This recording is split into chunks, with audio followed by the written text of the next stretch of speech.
Does anyone know about neuroengineering? It's a subfield of biomedical engineering where we use the understanding of engineering techniques to help understand how to engineer the brain, repair, replace, or otherwise manipulate and exploit these pathways that we have running through our system. The most important thing in our lives are our relationships. Did you know that you could get into the 10% of the happiest people in the world just by strengthening your relationships? 9/10 of all of our happiness is based off of affection that we have for each other. Bliss, its definition, is perfect happiness or great joy.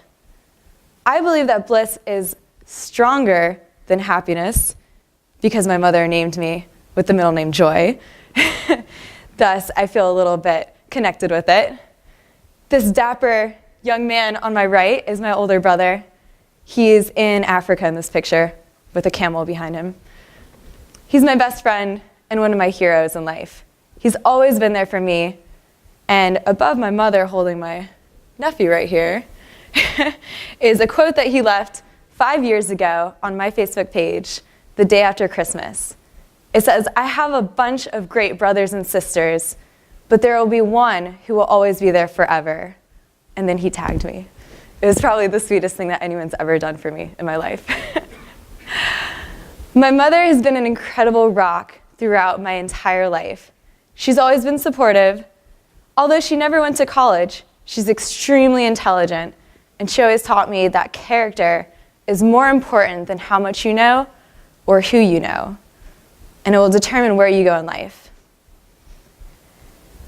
What if I told you that you could be 5 times more productive in anything that you want to do in life, simply by being more blissful in everything that you do?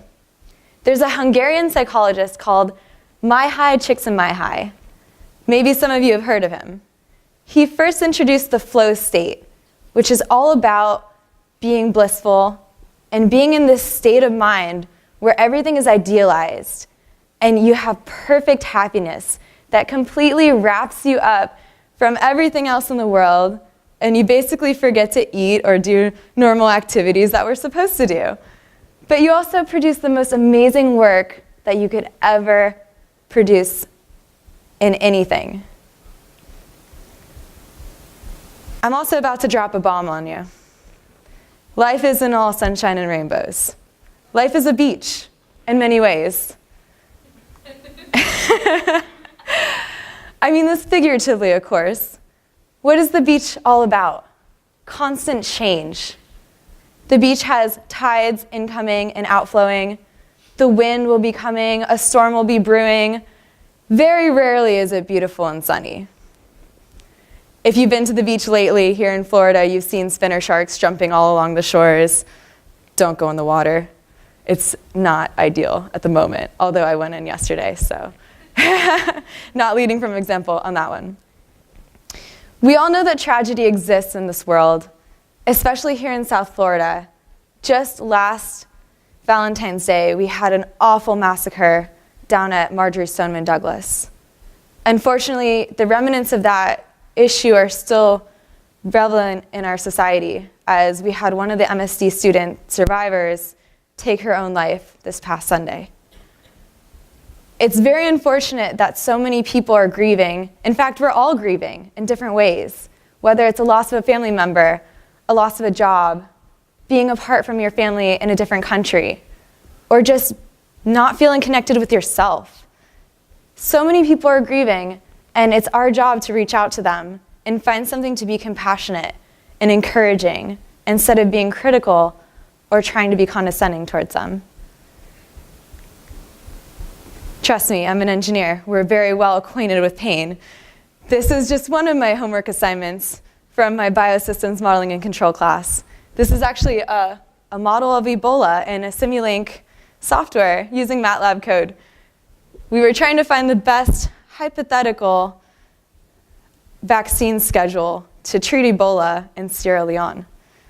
Of course, there's no right answer to this question, which is why we experience extreme pain in our degree.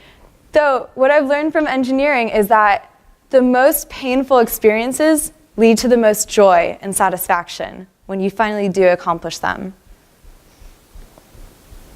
This is one of my heroes, Albert Einstein. Many of you probably recognize him in the audience. He once was staying at the Imperial Hotel. Back in the day, whenever you received a messenger with a telegram, it was customary to tip them. Imagine if we all had to tip every time we got a text message. I'd be broke. He didn't have any money to tip the messenger, and instead he wrote on a napkin these two quotes. "A quiet and modest life brings more joy than a pursuit of success bound with constant unrest." Sorry, I'm losing my voice a bit. And also, when there's a will, there's a way. He said to the messenger, if you're lucky, these two quotes will bring you more than just an ordinary tip. This is one of my favorite authors, Joseph Campbell. He says, follow your bliss, and the universe will open doors for you, where originally there were only walls. I've had this experience in my life, following a never-ending journey with no real destination, though just following whichever path made me the most blissful. When I was about 14 years old, I was a very stubborn child, and my father decided to send me to Hawaii, for my uncle, who lives there, is a pastor. And my father thought the devil possessed me and my uncle has to exorcise me. I decided, hey, this is a free trip to Hawaii. Why not? Okay, I want to get out of school. There I find myself. My uncle told me, of course, that's not the case. You're not possessed by a demon or anything like that. My father just really was controlling, and because I wouldn't play golf and said I wanted to be a cheerleader, he thought that I must be possessed. Overall, whatever happens to you in your life, how you interpret that and what you decide to make of it is a choice.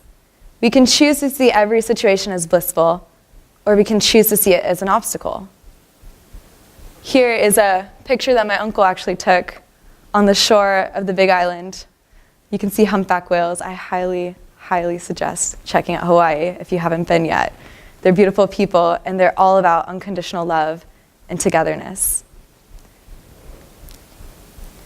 This is a book called Neuroengineering the Future by Bruce Katz, and he has a quote that kind of aligns with what we just talked about. What changes is attitude and perception. Say it with me now. Attitude and perception. Yes. Of the world. The person in this idealized state goes forth to greet each incoming stimulus, fully processing it, while at the same time not becoming dominated by it. There's a quote in the Marines that says, everybody wants to go to heaven, but nobody wants to die. This is really important to keep in mind whenever you're experiencing pain or struggle or trials, because we're all going to have so many of them. Nobody has an easy life, and everyone experiences hardships. I personally wasn't able to pass algebra in 7th grade, though now I'm an engineer. Go figure, right? I actually wanted to completely drop out of school. When I found out that you could legally do so at age 16, that was my plan. Originally, I was thinking if I make it to 16, I can no longer go to school. This is wonderful. I'm just going to go to Hawaii and be a surfer, because that was my goal at the time. I was following my bliss. Although I worked for a doctor's office among many jobs that I had in high school, and the doctor told me he would fire me if I dropped out of school. I really liked the job and it had great pay, so I stayed. Though it taught me overall that instead of seeing school as a hindrance, it was mainly because I was bullied a lot in middle school, all throughout school, because I was very tall. I was actually one of the tallest people in all of my classes. And people would make fun of my Philly nature. And, I was clumsy too, because I was still growing into long legs. And it was a really rough time. Though I had some great friends who encouraged me and told me, no matter what, you can do amazing things. You just have to focus on giving people what they need, and you'll find whatever you need. Now I'm in college. I actually didn't have anywhere to live, so I ended up living in the scholarship house with 17 lovely ladies. As you can imagine, 17 women in one household gets a little crazy. There was a lot of fighting, a lot of late nights, screaming about raccoons running by. It was one of the most difficult times to get through school and have good grades also. But it was also one of the most rewarding experiences that I've ever had because I learned how to cooperatively live with 17 people from different countries, all with extremely different backgrounds and on different paths in this life. Once a week, we all cooked dinner for each other. And let me say, the menu is not always in consensus. Some people loved fried chicken and macaroni and cheese, while there were vegans in the house. There was a lot of negotiations that happened. Though the biggest thing that we all learned was that no matter where we come from, we can all find something in common with each other, and we can all find a common ally. One more Joseph Campbell quote. Obviously, I have an obsession with this man. He says to find a place inside where there's joy, and the joy will burn out the pain. Whenever you're experiencing pain, which we all do, I recently had a whole week that was kind of like a hell week. And the only thing that helped me recover from this really difficult time was refinding my love of dance and painting and meditation. All of these things that brought me joy, it was really easy to give them up when times became hard. So whenever we're feeling any type of difficulties, go back to what brings you bliss and joy, and that'll help you get through any type of struggle. This is a really interesting study done in Finland because they're able to do more cool studies with emotions. Right here is happiness and love, which, as you can see, there's more of a distribution of the heat. These are heat maps, basically, of different emotions that they studied in 700 participants. What's really interesting is anger also has a lot of heat, but it's concentrated in the hands and the head, and a little bit in the heart, but it's kind of, on the top, which is probably why they call people hot-headed when they're angry, right? It's reflected in the study. And also pride is very much in the heart and the head. So if you're ever feeling too much in your head, try to think, what can I do to bring my energy flowing and redistribute it so that you can get back to that blissful state, which is better for your health overall and everybody else's. Now, think about yourself. What obstacles and mountains do you face right now in your life? What struggles are you trying to overcome and it just seems insurmountable? Whenever we're climbing a mountain, it feels like we're going nowhere and it's really difficult and hot. We want to quit. Why did we decide to climb this mountain? I could have just sat at the bottom and looked at it. It's gorgeous down there, right? But when you get to the top, the view is so amazing. And it's so worth all the struggle that you had to overcome to get there. And then when we start to go down the mountain, it's easy to start thinking, oh, I've got this, I'm going to coast. Though gravity is pulling us down.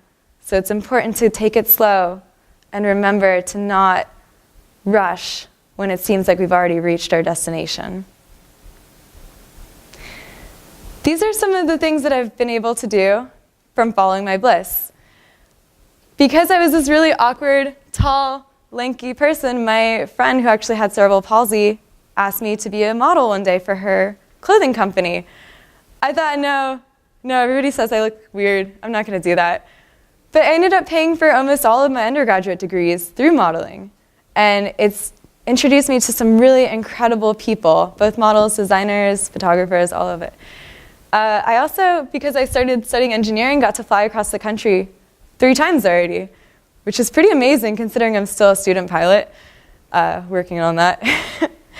And finally, I was able to accomplish completing both my degrees, even though when I went to go put in the application, because I'm a first-generation college student, I didn't know that I had to be in at a certain deadline. The advisor at first rejected my application and told me, you can't graduate. It's past January 29. It was spring break. I didn't quite realize that it had to be in at a certain time. Luckily, I volunteered for the Science Olympiad the semester before, so the dean of the College of Science was a good friend of mine. I left the office in tears because I was very upset about not being able to get my degrees, and I was only able to communicate to the secretary, "This guy doesn't know what he's talking about," amongst all the bawling. Luckily, they were able to assess the situation and give me the degrees that I earned and paid for. So no matter what, remember to never give up. Now, I got the rare opportunity to start a new company. So I am a chief operating officer of one startup, and I thought, startups have a 90% chance of failure. I should just start 3. That way I have 30% chance of winning, right? I mean, it's honestly, companies are like babies. Once you have one, they just keep following, so be careful. Children and companies, they will multiply. It's honestly kind of amazing because I won a scholarship through the College of Business, the Business Leader of the Year, and my friend Kelly was interviewing me and she goes, "Just dream big. What are you going to do in 5 years?" I had no idea. I only had 5 minutes before class started to do this interview.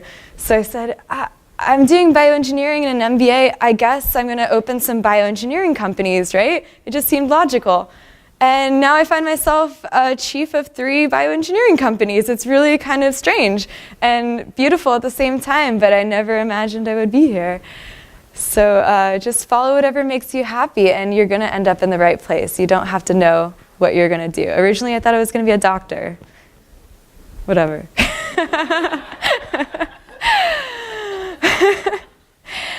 Now think for a moment. What obstacles are the biggest to your success right now? The president of our university was at an event with myself and the International Center for Emergency Management, as well as some fellows of the new Barb Schmidt Fellowship for Activism. A lot of the students were from the MSD shooting, and the thing that they said is most crucial for their healing is figuring out a purpose to help prevent something like that from happening to someone else or give back in some way that benefits society. It's really important to find our why in order to be connected with ourselves, the world, and our overall goals that we're meant to do here on Earth. President Kelly said that we should all read The Obstacle is the Way. You can actually find it on YouTube for free. There's an audiobook. I'm obsessed with audiobooks.